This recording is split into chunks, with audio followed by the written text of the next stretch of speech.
www.potonapoto.com www.potonapoto.com www.potonapoto, ça dit que toi na poto tokotika kaka na poto avec la mine d'ombre babi moto epela moto epela na poto kembo alege mboyo lele kembo yo mama alege mboyo lele tobinela ngolo na ozana kembo alege mboyo lele poto na ozana kembo alege mboyo lele. Merci na confiance pe na fidélité au bino vraiment bomesana kopé sabiso na ndenge na site na bino au www.potonapoto émission na bino obolingaka mingi louange na nkolo yango ici e bandi vraiment na profiter na pesa mo ba mbote na ngai na bato ba soutenir ngai na pesa na mbote na les big boss Mosakoli Lami Dovo na pesa ba mbote place oza na pesa so mbote na Mazamba Mopao 5 na Saint-Étienne 0007 na pesa ba mbote place oza na pesi mère Mika Mandeki et na pesi mon ami personnel MC Avatar. Vraiment, aujourd'hui, dans l'émission de Bino Obulingara Mingi Louange Nankolo, nous allons recevoir Moto Nanzambe. Mais nous allons combo, nous préféré Yemoko à présenter Kombo Naï. Bonjour, Moto Nanzambe. Ah, bonjour. Vraiment, tu es bio pena mala mon émission de Biso Obat Balanara Mingi Louange Nankolo. Kombo Naï. Kombo Eza, l'apôtre Jonathan Moulaba. Église et la maison de changement. Nous avons évolué vers Salongo, la station Salongo, et puis on a venu loin au numéro 9 de Sika ministère Isoami. Merci beaucoup, vraiment. Donc, pasta, l'activité vraiment, il y a Moussala, il y a Bonzambe, il y a église. Bon, Moussala, vraiment normal. Nous avons Sunga, malgré conjoncture, malgré Bitumba, on est toujours là. Et puis, nous avons percé à Katnankolo. Parce que biso to lembate to ba sodan kolo toujours il faut de l'avant quoi. Vraiment passe biso awa vraiment na émission na biso ya louange na kolo to bandana plus na parcours ya vie na yo ndengo bandaki musa na nzambe ti ndenge lelo komi boye bat bakoma pe ko préférer yo. Bon parcours est simple to bandi musala nzambe na moi ba 96 nde toji ba pela nkolo malembe ti ba 98 côté vraiment na rati ya profondeur ti nzamba ya kosunga to salimo déplacement mais ba appel auto kozwa ya kobana lontomo eza ba 2004 ne toji ba appel ya nzambe oya bengi biso to kete kosala œuvre na ye na partir ba 2006 nde to bandi musala o église o maison de changement na outil église o ezali na kombo ya église la foi triomphale ezwami na Luchacha Lemba Foire et par pasteur Jean-Paul Bilolo et esika oyo toju formation ba jutin kwa encadrer biso na makolo na yende toju ebele oyo toza lelo tozali na 2006 nde to démarrer mosala et bandaki mo moke intercession et na 2017 nde to démarrer officiellement Moussala na Lotoi de évoluer en moins pendant 2 ans, 3 ans. De Rokende Lonzo, de évoluer en paix pendant 3 ans, 4 ans. De Kolongwa Suswana, de Zamba Sungi, de Zashiko na venu loin au numéro 9, na station Salon à côté, et dans l'auto-école Kams. De Sikawana, depuis 2015, on est là. On est en train de bosser Zamba Zusama Mnene. Jusqu'à présent. Merci vraiment, Pasta. Donc, parce que l'émission a bien posé la question, ça va bien. Pasta, pourquoi on a 4 République démocratique du Congo, l'église, ils ont botama kaka seko botama, okota na événement comme ici église, okota na événement comme 4 églises en plus baza ba voisin. Est-ce que makele le on est ça la bien te Pasta? Est-ce que conseil européen ça bato no so ba ça makambo? Bon, vraiment, ezelo justement yako d'abord penser yako kende ko sala église. Zamba le bien la Bible, je crois na Marc 16 verset 15 albi aller partout dans le monde bon évangéliser, celui qui croira, il sera baptisé, sera sauvé. Zamba a besoin que l'évangile est côté bisika nyonso. Partout, il faut bailler ba évangile. Pensez en Zambéza que chaque maison, chaque famille, ils allaient tomber dans ma boko Yesu, que Yesu bendela Yesu tellement. Alors, eux, ils allaient net, il y a ba face, il y a l'église en face, et la question simplement, il y a organiser l'horaire. Tout le monde a même dans niveau ba poto, ba France, ba Paris. Et ça, l'église, nous sommes priaka, à venir mon côté, mais salle moko, mais avec l'horaire différent. Et puis, bah, déranger voisins, voisinité. Les mal à Moussou, tant que voisin nous a pembeni, il faut que solo là. Peut-être tant qu'il y a Zobanda, yo tant que Silisa, yo zo démarrer, et ainsi de suite. Mais ceux qui ont bien sur air moko, il faut que respecter, mon n'inga pas à pembeni, qu'on soit bafleté, au télémissile, kolamir, makelele na yo, musique na yo, maté na yo, bateau, bazan église Moussou, baba na kolanda yango, non, bango pe bazan la prédication. Bango pe bazana temps na bango adoration, il faut bazwa temps ba adorer nzambe, mais te prédication na yo et côté la ba voisin. On est comme le rôle la neti violation domicile. Donc respecter volume na yo zanase ba bafle nous à la pona bato ba na katiwana. Tu verras que même si boza à côté, même si boza voisin, personne ne va déranger l'autre et puis musala ko démarrer na harmonie. Vraiment pasteur biso to yebaki miracle.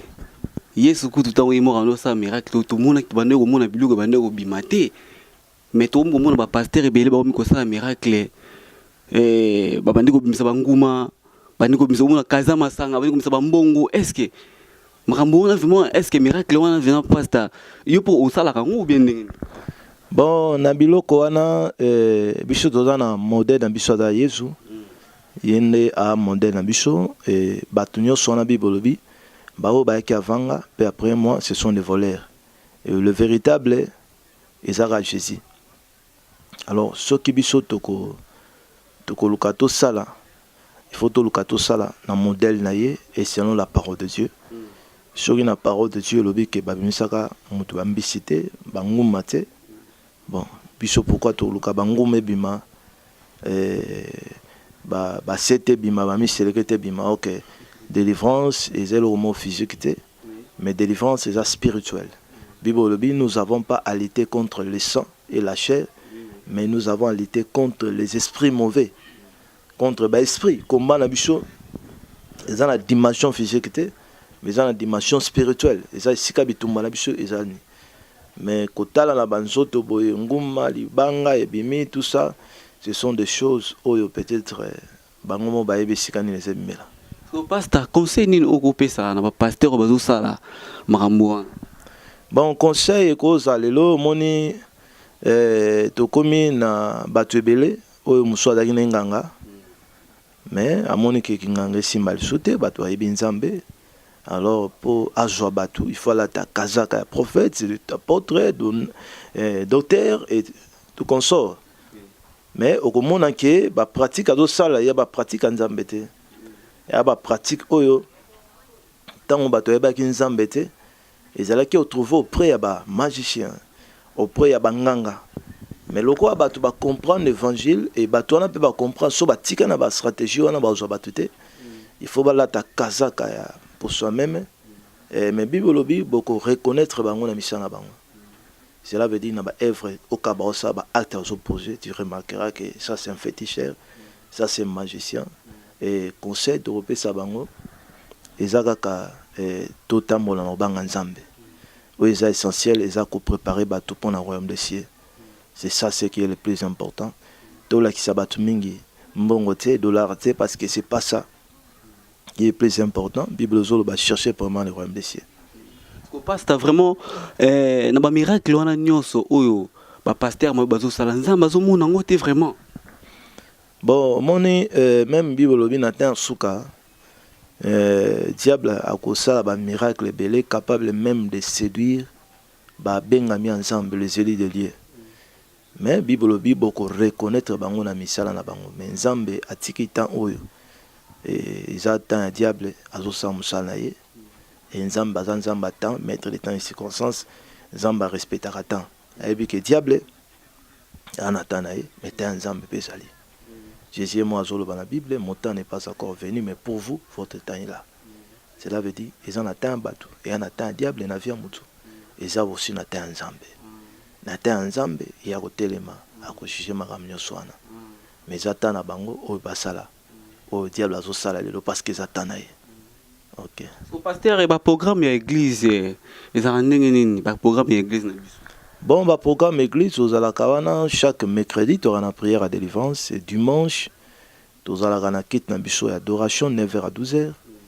Et vendredi, tu auras une veillée, à partir de 22h, déjà, tu es 0h, tu démarrer, veille prière, titongo.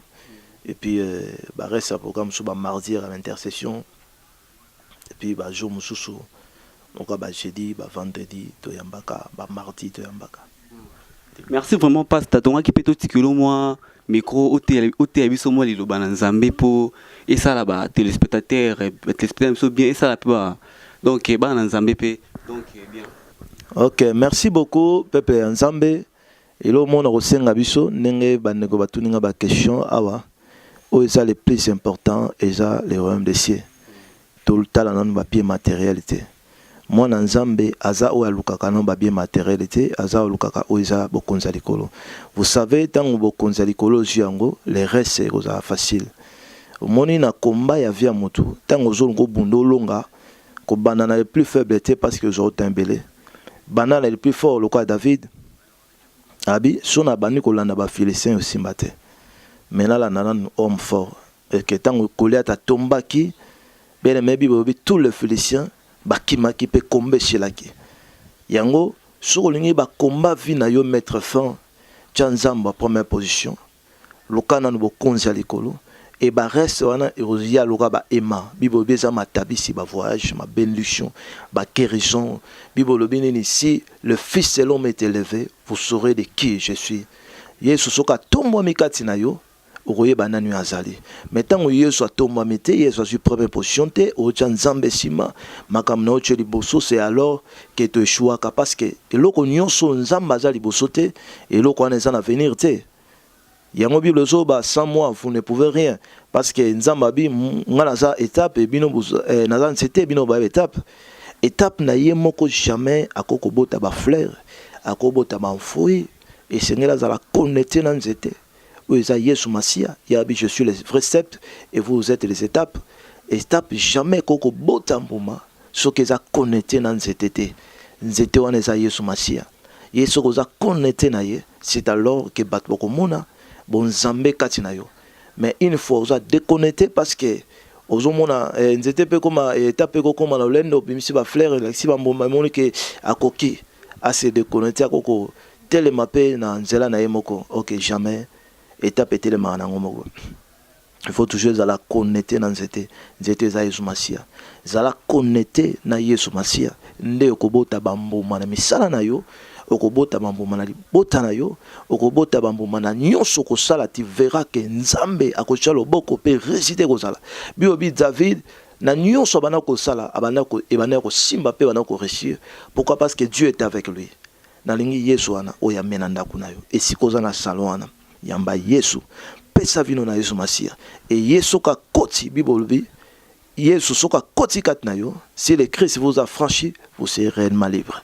Et loko moko te ko kanga moto a kota misami na mozindo ya Nzambe Yesu soka koti kati na yo il y a d'autres choses qui vont tomber même sans prière parce que Jésus a eu première place dans ta vie na yo nana besoin o koti sa Yesu na vie na yo o kosa Yesu na ba faire na yo o kosa Yesu na libota na yo pote eza loko moko ko chasser molili na vie na yo eza ka lumière wana c'est Jésus de Nazareth moni tang molili eza na vie na yo wana tina ko bundate pour obenga na ténèbres mais allume simplement la lumière et les ténèbres prennent fuite lumière wana eza Yesu Masia o faut pélisha na vie na yo pour te molili esila Yesu za fungola et ba porte wana eza fermée et loko ko fungola ngo eza makasi note mais eza fungola quand tu as la clé tu auras pas à se battre pour que d'autres portes et fungama na vie na yo nabi ke ndengo za wana makambe belé ozoluka ozomona ezokangama nazo biso Yesu nga nazo teya yo aza fungola makambe belé Ce qui yo loki est pour persévérer dans Yesu Masia. Pe au loki ensemble en profondeur. Bien aimé, il y a des portes qui sont fermées maintenant. Ça sera ouvert même sans vous forcer, sans même au bunda. Yesu ana poso bunda te parce qu'il y a bunda na place na yo. Parlons à la place na yo. Asa simplement a besoin yo za la connecter na ye pour te victoire wana Yesu za la victoire na yo. Et si ka Yesu longa ki tango za connecter moto za na avion ana tina ko bunda te pa mata. Une fois avion mati vine mati. Une fois avion ke liboso vine pe ke liboso. Une fois avion pomboy yé pas pomboy. Yo za kana problème za kat na Yesu Masia. Il y a d'autres choses que tu vas pas forcer. Nabi que nous on a peut-être on a besoin de dossier. On a besoin musala, on a chômage, ou militant et belé. Aux alina ba problème et belé à mikanda, aux autres la mikanda jusqu'à présent et simbate. Mais nabi que nzambo to bon de laka. A pesa ba voyage belé na bande quoi. Pesa ba dossier belé a msoba zoba 10 ans. Na inane nzamba fisaye. Il y a beaucoup de témoignages zali. Et le même nzambe wana. Soko yambi. Yesu wana nzambo wa Thomas Jonathan Mulaba. Na kata ndako nuni na kata musala sikoza aza capable. Ya kuanile badeti na yo. Aza capable. Ya kupeso mikanda. Aza capable. Peu importe maladie na yo. Yesu soka koti. Maladie silaka. Et si ka morte Yesu akotaka. Batika la na rolela. Et si ka morte Yesu atika akotaka. Même Jésus na Bethanie. Bible zo batangwa ye. Lazare qui était mort était sorti dans les tombeaux. Pourquoi? Parce que Jésus a yaki. Na lengi Yesu wana ya na fina yo. Makamba vino bakunda wana. Ezebima na tombeau. Na kombo na Yesu Masia yo mtoza na problème ya mikanda ezo simbate esiko zali ozo bondela nangaka na minute on azo bondela pona yo et ozo yoka nzambe bibobi le cœur du roi est entre la main de Dieu comme un courant d'eau. Motema ya mokonzi wana ozo kenolela mikanda ezana maboko nzambe soki nzambe wana osepelisi nzambe wana sepeli aza capable de simba moto wana pe moto wana peso mikanda pe mikanda y répondre na kombo na Yesu Masia tika te ndeko nyonso azolela esika jali mikanda ozozela e ozozwate na bondeli miracle na nzambe elanda bomo na yo miracle ya nzambe esimba vi na yo mikando ozwaka te na bikaka nozola na message oyo ndenge ozolanda prière oyo après c'est pourquoi ekoloka une semaine te ekoleka un mois te nzamba ko vision mikanda kozwa na kombo na Yesu Masia yo za na problème ya maladie nazo déclarer que maladie wana peu importe le nom de maladie Jésus aza le colo ya maladie nyonso tout au nom de Jésus tout genou fléchira ma maladie nyonso ezali cancer na mbonela na batu ba cancer et les mois tiazana ba cancer les mois na minute na otobonela pona mona matinal aye mwana zo kangama mama zo mona ja c'est fini mabi mwana kufi mais le grand frère na ye akufa na même maladie et ba memi on a prié minute on a transpiré mwana biki pe mama na tato limone na nzambe et nzambe wana même na musika aza capable de vivre malade siko zali simba ya nzambe miracle ankolo et pesa malavino miracle ankolo et pesa malavino miracle ankolo et pesa malavina yo na binzamba mona yo misala ozo mata ozo mona ke simba te na lobi benga ngai numéro na ngeza simple tozali na 243 81 56 417 Naobi 243 81 56 417 benga numéro wana okomona l'apôtre Jonathan ngaimo na oyamba yo et puis tokozwa temps ya kobondela pono peu importe problème osali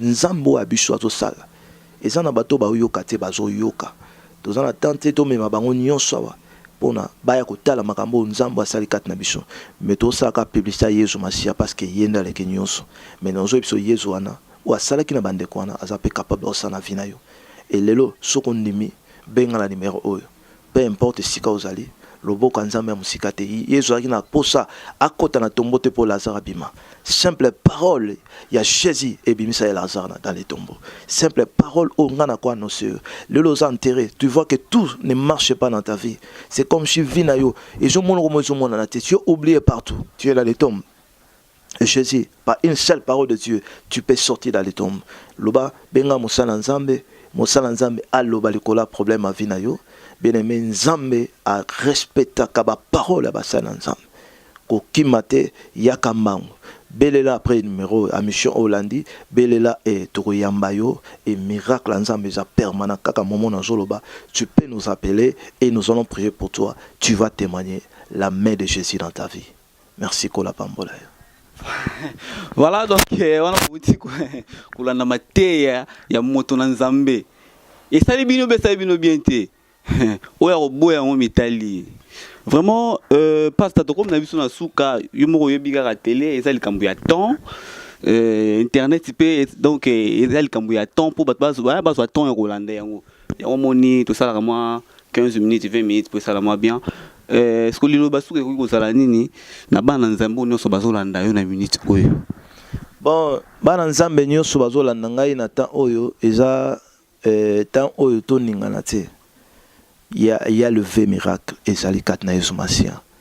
Eza ko leka na makolo te, eza ko sukola te, eza ko baluso na mafuta te. Mais keba moment oyo toza moment moko très dangereux parce que le diable a ko agir très fort. Azo ko agir très fort. Alors bana nzambe il faut bazala na bokebi. Kozala baloté par tous les vantés. Landa bato bazo prêcher Jésus-Christ na kati ya vérité. Bilo mso nza ba distraction. Tous dans le mouvement parce que diable a soufflé distraction bana nzamba ko ezana ba mususu tango zo kende boye ozo mona zo sala ba pratique moko lobi ko memelo makambe belé ya mabe na kata nzoto. C'est le Jésus qui guérit et le nom de Jésus suffit pour miracle nzambe et mon avis na ban bozala sensible bo keba na mipepe o diable a temisi na temps o to la naka Jésus yenaza guide na biso yenaza modèle na biso totika kende gauche droite mais pepe amabe to landa te landa vraie parole vrai Jésus et yemutazo bikisa. Voilà donc merci pasteur dédicace c'est ça té. Bon merci na pesi mote na bana nyonso ya église na biso maison de changement na moni cordon Jonathan Kingolo na moni Berchedeve na moni notre frère David Azanesika Oyo a participé na biso et na participé mote na maman Angela Kabea na participé mote na ba Pati Kalamba na niveau France na participé maman Mambo mote mingi Anna mote mingi na participé na frère na biso maître H mote mingi maman Lili na Allemagne mote mingi nzamba pambola bino baza ba mama oyo baza na biso na participé mi mbote mingi ba Marlène États-Unis Kabea mbote mingi nzamba pambola bino mama mi na France na mobali na ye papa Figence vraiment na pesi bino mbote mingi bonsoir ta ko benga nzamba kozanga te ko vise bino na moni ba rabi na pesi mbote ba Evi bango nyonso Kati Lorna bana bazé belé vraiment on est ensemble et nzamba na bino bobenga biso et nzamba ko sala parce que to komi na temps ya miracle ya nzambe Yesu azo sala eza ya ko balukate ya ko zonga na makolote miracle au nom de Jésus comme nzambe ezo sala partout et si kozali benga to koyamba yo et nzamba lo la kovise yo ndenge na utukote ya awa loba moko eza pona yo obi que Lazare tango azobela batindi babeleli Jésus aya pour abikisaye mais Jésus a lobi loba moko cette maladie n'est point pour la mort mais elle est pour la gloire de Dieu mais Bible lobi Lazare akufi bato bazalaki na bakundi ba enterrer yango nazo bisa moto moko aza awa bato nyonso bazoluka ko enterrer vie na yo bato nyonso baloba c'est fini pour toi c'est parce que ba yebite nini nzamba loba pona yo nzamba yebisaki pona Lazare abiki maladie on za pona kufate mais za pona ke mwanza metanga kufi bato ba comprendre te ba jui ba yo kunda ye ko loba ke c'est fini nazo bisa moto moko aza awa et s'il était pona parce que Yesu lelo azo telema na porte à vie na yo pour ayeba ko pesa miracle mongo na vie na yo benga biso na numéro oyo 090 eza numéro africell 090 81 56 417 090 81 56 417 et ça numéro africell numéro toza na ngwana benga tokoyamba yo et tokobondela pona yo koyamba ngamoko na numéro et nous allons prier pour toi nzamba lola a remettre fin na bitumba vina yo et akoyanola yo na pesi bino nyonso mbote et na ba journaliste na biso ya munena mboko vraiment nzambe apambola bango poto na poto vraiment kitoko makasi Zamba Fulabino, Boké Liboso. Voilà, donc merci. Na maté OT biso na maté OT bandeko no sobaso na biso na minute oyo vraiment detinga na za content nango bango pe baza content nango to luka susu jour mususu to tia poto ya to créer ce sujet mususu pour na bana na Nzambe. Vraiment, je salue Patrick Kimbuta, Balobi, Bambote Nayo. Puis en plus, je salue mon ami personnel MC Avatar. Je salue les boss Mazamba Mopao 5 na Saint-Etienne 0007. Je salue les big boss Mosakoli Lami Dovo. Et en plus, je salue la grande dame d'Afrique, Belbiche Bokana. Je salue Fabrice Bumpeto. Je salue Arlène Lukulumania. Donc émission d'abino yangoyo au Bolandara mingi. Bolandara toujours émission oyo Bolandara. Donc va news moro ya bien quoi. Tokutani semaine prochaine, même heure, même chaîne. Au revoir, bye. www.potonapoto.com www.potonapoto.com www.potonapoto, ça dit que toi na poto tokotika kaka na poto avec la mine d'ombre babi moto epela moto epela na poto kembo alege mboyo lele kembo yo mama alege mboyo lele tobinela ngolo na ozana kembo alege mboyo lele poto na ozana kembo alege mboyo lele.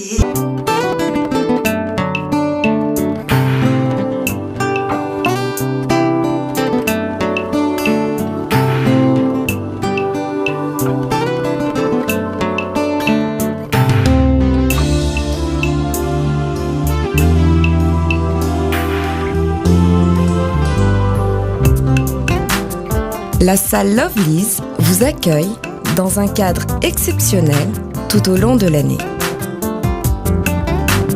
L'organisation de vos événements prend un temps considérable. Chaque détail a son importance. Lovely's sera à votre écoute et sera vous conseiller pour faire de cet événement un moment précieux et inoubliable. Lovely's, l'excellence à votre service.